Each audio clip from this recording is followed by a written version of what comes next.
I call your attention to the chair in front of you, occupying a place of honor. The chair is white, symbolizing the purity of their intentions when they responded to their country's call to arms.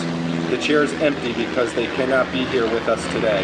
Let us remember and never forget their sacrifice, especially Air Force Captain Donald Kemmerer from Quakertown, Air Force First Lieutenant Walter Sigafus from Richboro, and Army Specialist 4th Class Clifford Van Artsdalen from Plumsteadville. We will also honor Thomas McCormick of Bucks County, who passed away November 11, 2011 from cancer related to Agent Orange. Tom served in the 1st Cavalry Division, 7th Cavalry Regiment in Vietnam between 1964 and 1965. Also, for the over 78,000 from World War II, over 8,000 from Korea, over 1,700 from Vietnam, let us pause for a moment of silence.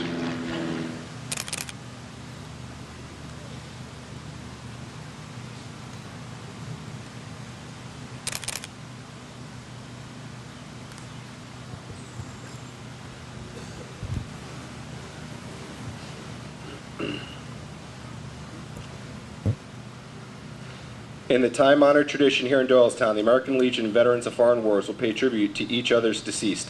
Del Campbell, commander of American Legion Post 210, will place a wreath at the VFW monument.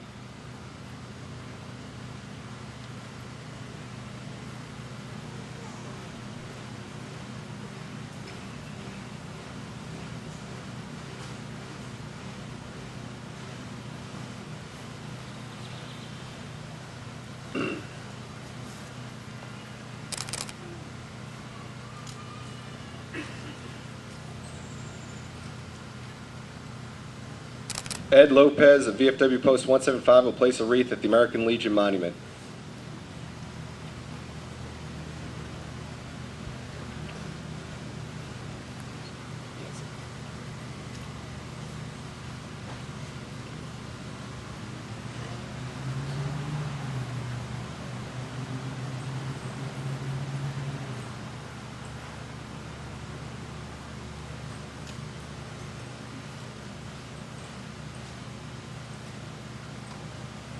In remembrance of all Marines, Bud Pierce of the Central Bucks Detachment of the Marine Corps League will place a wreath at the grave of Herman Roy Bell, a World War I Marine Corps veteran.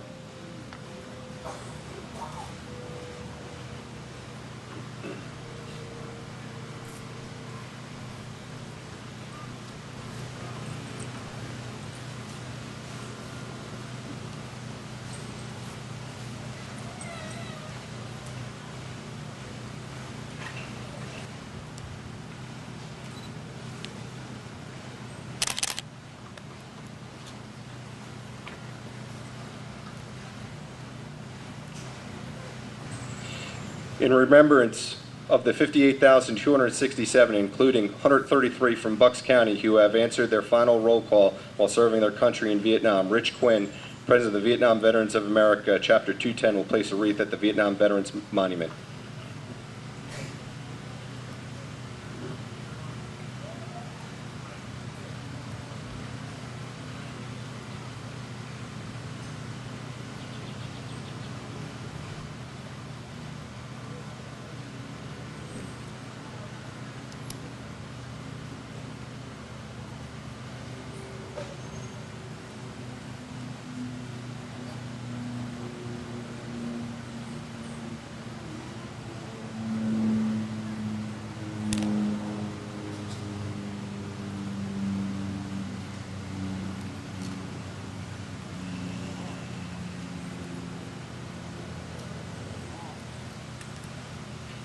Corporal Barton Hummelhands, United States Marine Corps, was a casualty of Operation Iraqi Freedom. To honor him and our other hometown heroes, Joe Kerr, Commandant of the Central Bucks Detachment of the Marine Corps League, will place a wreath at his final resting place.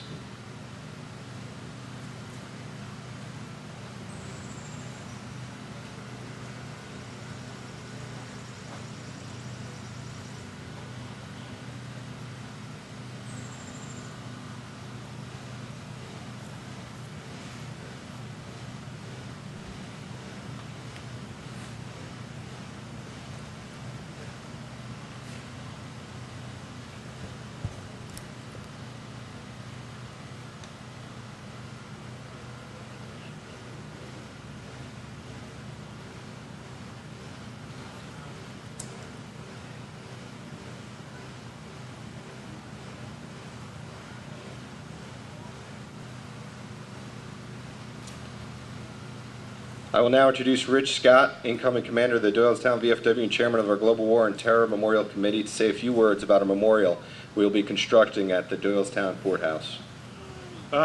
Before I begin, I need to correct an impression that was left by one of the local weekly newspapers, indicating that this parade today was the focus of the parade was on another event that's taking place in Doylestown this week. While it's a laudable and commendable event, the focus of the Memorial Day Parade in Doylestown is, was, and will forever be this ceremony recognizing the men and women who died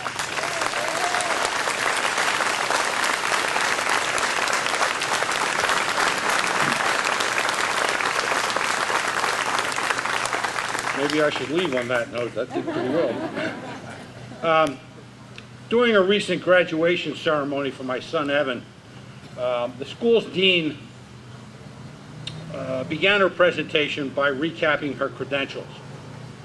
She indicated that her husband had been a conscientious objector during the war in Vietnam, a war in which I and my fellow veterans have served. Conscientious objector dates back to the Revolutionary War, but it became quite popular during the 1960s. And sitting in the audience, my mind sort of reasoned that if we had a concept of conscientious objector, I and my fellow veterans must have been conscientious participants. They performed their military service on the grounds of the same freedom of thought and conscience. In other words, they knew precisely what they were doing, and well, they did it.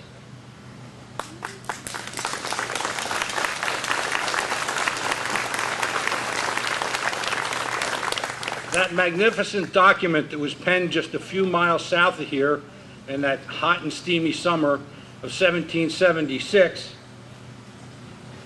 declares, "We hold these truths to be self-evident, and that among them are life, liberty, and the pursuit of happiness."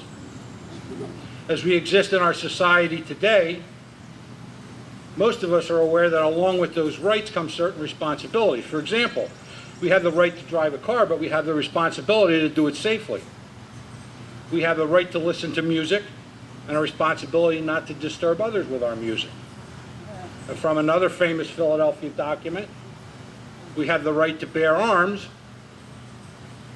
but we have a responsibility not to shoot our neighbor who's making all the noise. We have the right to worship as we choose and a responsibility to not proselytize others. Conscientious participant believes so devoutly in those inalienable rights that are endowed to all men that he or she is willing to forego a comfortable lifestyle, train rigorously and strenuously 16 hours a day, travel far from a comfortable home, and place himself or herself in grave danger with the potential loss of life. In Europe, conscientious participants defeated imperialism, then fascism and socialism. Those conscientious participants twice engaged the communists in Korea and Vietnam, and today fight a war against the insidious forces of global terrorism. Indeed, since the American Revolution, 1.5 million conscientious participants have suffered combat wounds and 1.3 million have perished. Veterans of Foreign Wars, Post 175, has just received approval from the commissioners of Bucks County to erect a memorial in the courtyard of the existing courthouse.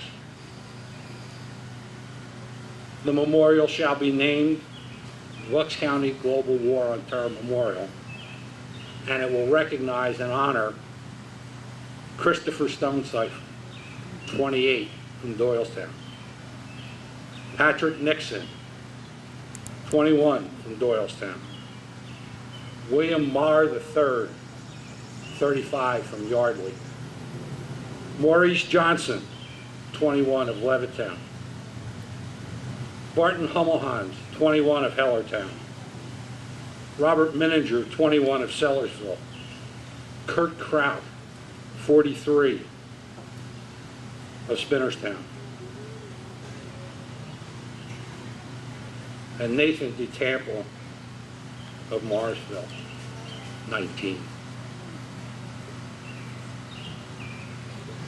Jay Moon of Levittown, 21. Travis Mannion here of Doylestown, 26. Colby Umbrell of Doylestown, also 26. Alan Dunkley, 25 of Yardley. Robert Dombrowski, 20 of Ivyland. Sean Zook, 32 of Hilltown. Mark Baum, 32 of Telford. And Kenneth Elwell of Holland, 33. Memorial Day is reserved for men and women such as these. So while a long weekend allows time at the beach, the barbecue, or a ball game, take a moment or two to consider the deaths of our country's conscientious participants. Memorial Day is not about deals on mattresses, deals on furniture, deals on cars, deals on aspirin at the drugstore. That's not what it's about. There are 4,320 minutes in this 3-day weekend. I'm glad that you folks have spent some of those here with us today. Encourage others to give at least 5 to think about these conscientious participants. We honor those conscientious participants who gave everything that they had. Thank you very much.